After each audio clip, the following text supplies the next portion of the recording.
Energic drugs में indirectly acting में हम लोगों ने रिवर्सिबल का जो पोर्शन था वो हमने कंप्लीट कर लिया और इरिवर्सिबल पोर्शन हमने स्टार्ट की है। इसमें कार्बामेट है और आर्गेनोफॉस्फेट है।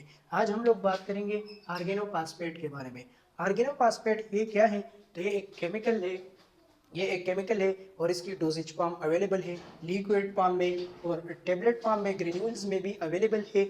लेकिन ये इसका इस्तेमाल कभी भी किसी भी डिजीज़ के लिए नहीं होता। मेनली इसका इस्तेमाल होता है टू किल पैरासाइट को मारने के लिए इसका इस्तेमाल किया जाता है। एग्रीकल्चर को इम्प्रूव करने के लिए इसका इस्तेमाल किसान लोग इसका इस्तेमाल करते हैं टू किल पैरासाइट को किल करने के लिए इसका इस्तेमाल किया जाता है। अब लेट सपोज एक बंदे ने इस आर्गेनोफॉस्फेट को गलती से ले लिया, इनटेक ले लिया, तो क्या होगा? इसकी मैकेनिज्म क्या होगी? तो ये क्या करेगा? बेसिकली ये एसिटाइलकोलिन एस्टरेज एंजाइम को परमानेंटली इनहिबिट करेगा। ये फिर एसिटाइलकोलिन एस्टरेज एंजाइम अपने हालात में नहीं आएगा, परमानेंटली इनएक्टिवेट करेगा।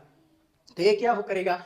और इसकी मैकेनिज्म, तो एक नर्व है, तो ये क्या कर रहा है? ये एसिटाइलकोलिन की रिलीजिंग करवा रहा है और एसिटाइलकोलिन एस्टरेज एंजाइम क्या कर रहा है? ये इसकी एक्टिविटी को डिग्रेड कर रहा है, कम कर रहा है।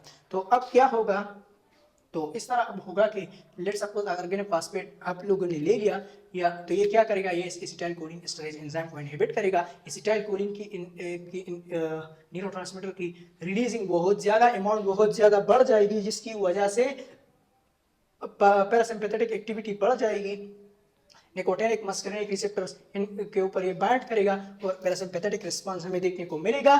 लेकिन ये एसिटाइलकोलिन एस्टरेज एंजाइम को परमानेंटली इनहिबिट करेगा और फिर एसिटाइलकोलिन एस्टरेज एंजाइम अपनी हालत में वापस नहीं आएगा, जिसकी वजह से एसिटाइलकोलिन की अमाउंट बहुत ज्यादा बढ़ जाएगी। तो बॉडी में पैरासिम्पैथेटिक रिस्पांस ज्यादा से ज्यादा अरसे तक रहेगा, प्यूपल कंट्रैक्ट होगा, मसल की कंट्रैक्शन होगी, तो और इसी तरह ब्रेडिकार्डिया हार्ट बहुत ज़्यादा कम हो जाएगा और ये ब्लड ब्रेन बैरियर को भी क्रॉस करवा सकता है। तो पेशेंट कोमा में चला जाएगा और फिर उसकी डेथ हो जाएगी।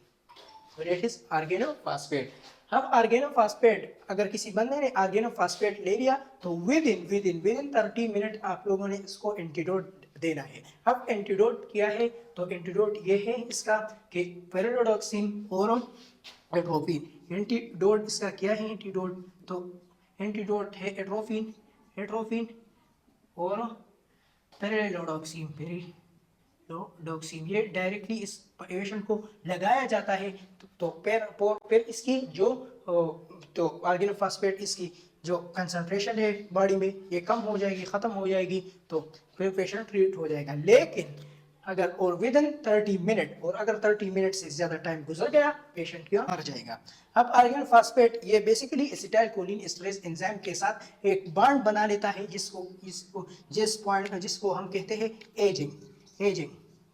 एजिंग मीन ये कोवेलेंटली आर्गेनोफॉस्फेट एसिटाइलकोलिन एस्टरेज एंजाइम के साथ परमानेंटली एक बॉन्ड बना लेता है और इसके लिए परमानेंटली इनहिबिट कर देता है, इसकी एक्टिविटी को रोक लेता है। तो ये तकरीबन 30 से 40 मिनट्स तक ही ये धीरे धीरे जाता है और उसको इनहिबिट कर रहा है। अगर इससे पहले ही आपने ये एंटीडोट दे दिया तो पेशेंट बच जाएगा, वरना उसको डेथ हो जाएगा, वो मर जाएगा। So indirectly acting cholinergic drugs की क्लासिफिकेशन भी थी, ये भी हमने कंप्लीट कर ली। अब हम इंशाल्लाह स्टार्ट करेंगे एंटी कोलिनर्जिक ड्रग्स की क्लासिफिकेशन। कोलिनर्जिक ड्रग्स की क्लासिफिकेशन खत्म हो गई, फिर हम स्टार्ट करेंगे एंटी कोलिनर्जिक ड्रग्स की क्लासिफिकेशन, फिर एड्रीनर्जिक को क्लासिफिकेशन एंड एंटी एड्रीनर्जिक। तो today topic organophosphate indirectly acting agonist. So अब हम लोग मिलते हैं इंशाल्लाह नेक्स्ट वीडियो में। अल्लाह हाफिज।